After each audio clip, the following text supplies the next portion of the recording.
안녕하십니까. 세상 읽어주는 남자 이상훈입니다. 이 시간에는 만약 일본의 반도체 소재 수출 규제가 계속된다면 이라는 주제로 말씀드리겠습니다. 일본 정부가, 정확히는 아베 총리가 급기야 반도체 소재가 북한으로 일부 흘러 들어갔다면서 대북 제재 위반 가능성마저 언급했습니다.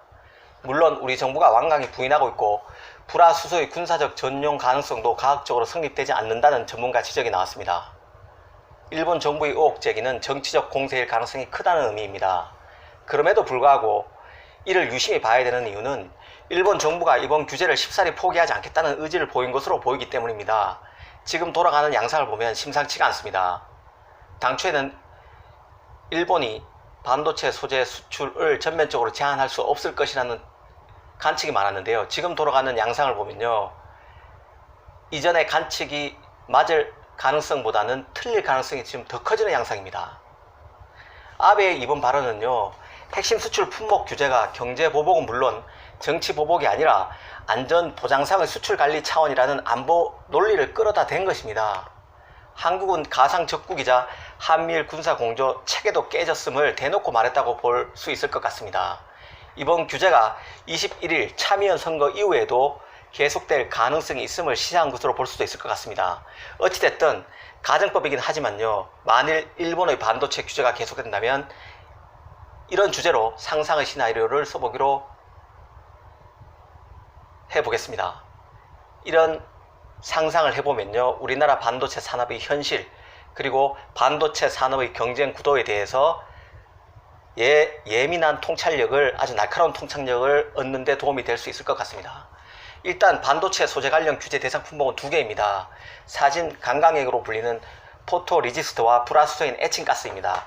포토레지스트의 경우에는 삼성전자는 스미모토, 시네츠, SJR 등에서 공급하고요. 불화수소는 스텔라, 모리타 등에서 공급받고 있습니다. 불화수소는 수입선도 어느 정도 다변화되어 있는 반면 포토레지스트는 일본 의정도가 절대적입니다. 물론 불화수소도 고순도 불화수소 같은 경우는 포토레지스트처럼 일본 의존도가 매우 큽니다. 하지만 그나마 상대적으로 불화수소는 상황이 나은 편이라고 보면 될 것 같습니다. 그런데 이번에 규제 대상으로 선정된 포토레지스트는 종류가 많습니다. 유심히 봐야 될 것은요, 제재 대상으로 EUV라고 하죠. 극자외선 공정에 쓰이는 포토레지스트와 ARF라고 합니다. 불라 아르곤 공정에 쓰이는 포토레지스트가 모두 규제 대상에 포함됐다는 겁니다. 그런데 다시 유념할 게 하나 있는데요. 삼성은 비메모리 산업에서 비메모리에서 7나노 이하의 첨단 제품은 모두 EUV 장비로 만들고 있습니다. 7나노 이상의 상대적으로 저가 제품은 ARF로 만들지만 최신 제품은 다 EUV 장비로 만든다는 얘기입니다. 그러면 EUV 장비에 쓰이는 게 EUV 리지스트죠. 이게 바로 이번에 규제 대상에 들어가 있습니다. 그래서 EUV 리지스터는 비메모리 공정에 쓰이고 메모리 공정에는 현재 쓰이지 않습니다. EUV 리지스터가. 또 정리할 게 에칭가스는 메모리, 비메모리에 다 쓰이고 있습니다. 메모리든 비메모리든 재고 상황은 엇비슷한데요.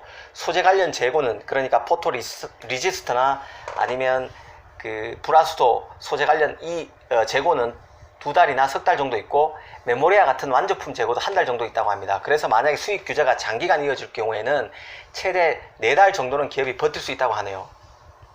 앞에서 설명드린 것처럼 포토 레지스터는 대체제가 사실상 없습니다. 그래서 수입 제한이 계속 있으면 삼성의 비메모리 공장부터 멈춰설 가능성이 큽니다. 반도체 공정은요, 쉽게 설명하면 방막을 형성하고 그 위에 사진을 찍고 에칭을 하고 방막을 다시 쌓고 포토하고 에칭하고 이런 과정의 연속입니다. 에칭가스도 필요하고 리지스터도 필요합니다. 다 맞물려 있다는 얘기죠. 하나만 없어도 안 된다는 뜻입니다. 톱니바퀴 하나만 빠져도 못 굴러가는 것과 같은 이치입니다. 하지만 메모리 공정은 메모리 같은 경우는 아직 EUV 공정을 적용해서 D램과 낸드를 만들지는 않습니다. 아직까지도 ARF 공정으로 만든다는 얘기입니다. 그러나 ARF 공정에 쓰이는 포토 레지스터의 경우에는 국내 대체제가 있습니다. 다시 말하면 최악의 상황을 피할 수 있다는 뜻입니다. 메모리 공정 같은 경우는요. 물론 에칭가스, 즉 불화수소가 공급이 안 되면 메모리 공장을 못 돌리기는 마찬가지긴 하지만 불화수소는 성능이 떨어지더라도 어떻게든 구할 수 있는 상황입니다. 그래서 당장은 EUV 공정에 쓰이는 포토 레지스트를 구하기 힘든 비메모리 공장이 더 문제가 될 수 있습니다. 그래서 만약 반도체 소재 수입 규제가 장기간 이어진다고 가정하면 비메모리 반도체 공장부터 운영이 중지되고 순차적으로 메모리 공장도 멈춰서게 되는 수순으로 갈 가능성이 큽니다. 그러니까 비메모리 공장부터 운영이 정지돼 메모리 공장으로 확대된다고 보면 될 것 같습니다. 사실 공장이 멈추는 것만 문제가 되는 게 아닙니다. 더 무서운 것이 많습니다. 미래 경쟁력도 훼손됩니다. 삼성이 2030 비메모리 1위에 오르겠다고 밝혔었는데요. 2030년 비메모리 1위에 오르겠다는 거죠. 이게 수포로 돌아갈 갈 가능성이 큽니다. 예를 들어 볼까요? 반도체 위탁 제조로 가는 파운드리 경우만 해도요, 삼성이 TSMC에 이어 2위입니다. 그런데 파운드리는 앞으로 나올 몇 년 뒤의 제품을 개발하기 위해서 팹리스, 그러니까 반도체 설계회사와 협력 작업을 해야 합니다. 팹리스 업체 같은 경우는요, 짧게는 2, 3년, 길게는 5년 뒤에 나올 제품을 파운드리와 손잡고 미리 개발하게 됩니다. 그런데 삼성이 반도체 소재의 수급 문제로 이런 협력 작업이 안 된다고 가정해 봅시다. 결국 팹리스 업체로서는 삼성과 관계를 끊을 수밖에 없습니다. 그러면 누구한테 갈까요? 결국 대만 업체인 TSMC로 갈 수밖에 없습니다. 당장 비메모리 공장의 가동 중지로 생산을 못하는 데서 더 나가서 팹리스 고객들도 줄줄이 삼성을 떠나게 된다는 얘기입니다. 반도체 시장의 판이 완전히 뒤집히게 된다는 의미입니다. 비메모리 분야만 힘들어지는 게 아닙니다. 메모리도 마찬가지입니다. 지금은 메모리가 ARF 공정으로 만들어지는데요. 그래서 ARF 같은 경우는 ARF에 쓰이는 포토 레지스트는 국내에서 대체제를 구하려면 구할 수도 있는 상황이기 때문에 당장은 문제가 없어 보이지만 차세대 D램, 차세대 낸드 제품 같은 경우는 다 EUV로 만들게 됩니다. EUV 공정으로 만들게 됩니다. 사실 EUV 공정으로 만드는 차세대 제품을 내놓기 위해서 지금 삼성이 지금 열심히 노력 중인데요. 이런 제품을 빨리 만들어야 현재 메모리 경쟁력, 소위 초격차가 유지되는 거죠. 메모리 경쟁력이 유지됩니다. 그런데 일본으로부터 소재 공급이 차단돼서 계속 이런 공정 개발이 막히게 되면 결국에는 메모리에서도 후발주자에 밀리게 될 가능성이 큽니다. 비메모리에서는 TSMC가 득세하게 되지만 메모리에서는 누가 득세할까요? D램에서는 마이크론, 미국 업체입니다. 낸드에서는 도시바, 일본 업체죠. 웨스턴 디지털, 마이크론, 미국 업체입니다. 이들 업체들이 득세하게 됩니다. 이런 업체들이 삼성을 밀어내게 된다는 뜻입니다. 순위 경쟁에서 한번 놓치게 되면요, 완전히 역전될 수도 있습니다. 과거 일본이 우리에게 밀렸다가 지금은 메모리에서 완전히 뒤처진 것처럼 말이죠. 지금 우리 기업에 대한 수출 규제 조치는 D램에서는 마이크론, 낸드에서는 마이크론, 도시바, 웨스턴 디지털의 순위를 끌어올릴 절호의 기회가 될 수 있습니다. 모두 미국과 일본 업체입니다. 예사롭지 않아 보입니다. 비메모리 분야에서는 삼성의 도약이 멈칫하는 틈을 타서 TSMC의 단독 비상이 예상됩니다.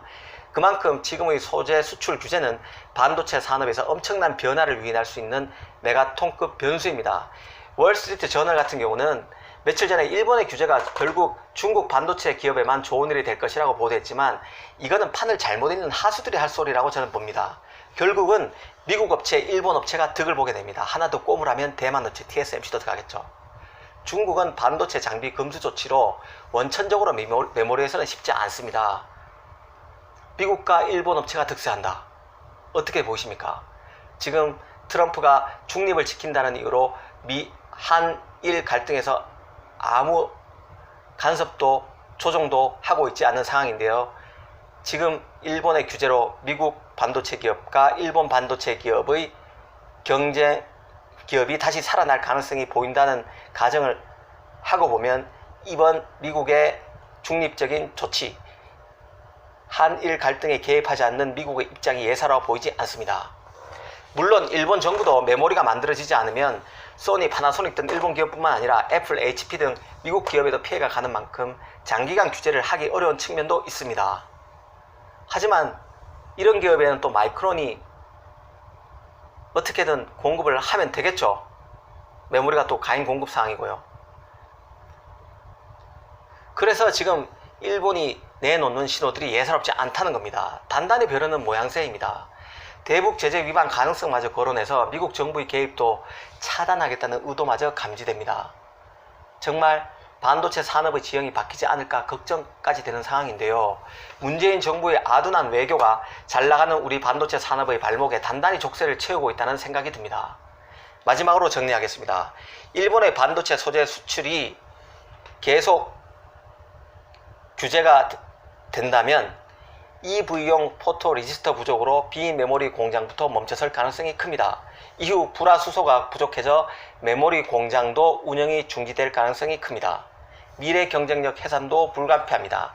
팹리스 기업부터 미래 제품 개발 지원을 이유로 삼성 파운드리와 등을 지게 될 것입니다.